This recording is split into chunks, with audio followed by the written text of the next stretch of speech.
Okay, shit, I don't know how well this will work, but I'm driving home and I figured I had some thoughts on not necessarily the Street Fighter 6 announcement. You know, we knew it was coming. There's not really much to go off of, except it's hot Ryu. Other than that, there's not much we can really get. What I more want to talk about is the Capcom Fighting Collection, and how I don't really like it's very cool, it's very interesting. I think it's a lot of wasted potential, and I'm not just referring to that as in like there's not Marvel, there's not the Versus games on there, you know, there's no Marvel, there's no CVS, or like there's not the JoJo's game isn't on there.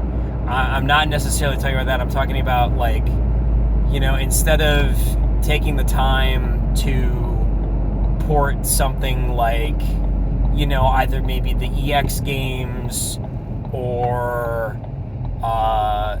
Tech Romancer, Star Gladiator, games like that, even like Capcom Fighting Evolution, you know, like you could have done those, and instead they choose to put, you know, Hyper Street Fighter 2 and Puzzle Fighter and, you know, Gem Fighter mini mix instead, which I think, you know, all those games are fine. I think Hyper Street Fighter 2 is a little redundant.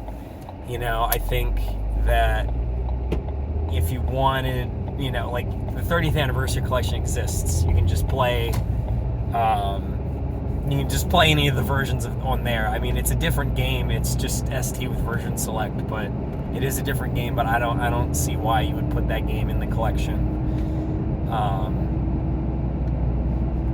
And, you know, Super Gem Fighter Mini Mix is fun, but I don't know. It has, you know, Darkstalkers characters and stuff in it. I don't know. It doesn't really fit the vibe of the collection. Same thing with Super Puzzle Fighter. I like Super Puzzle Fighter a lot, but, you know, that game's easily accessible in other avenues.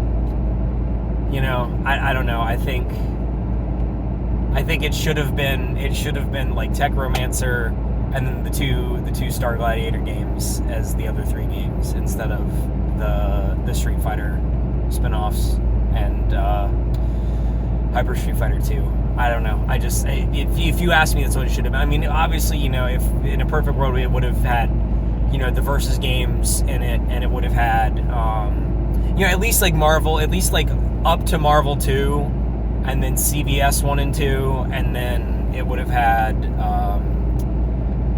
the JoJo Heritage for the Future. But I mean, obviously we don't live in a perfect world, but I still think if you just wanted to pull from the Capcom fighting games, you could have pulled from different, you could have, you know, pulled from actual like other Capcom fighting games and not just Street Fighter spin-offs. I don't know, just my 2 cents. That's it.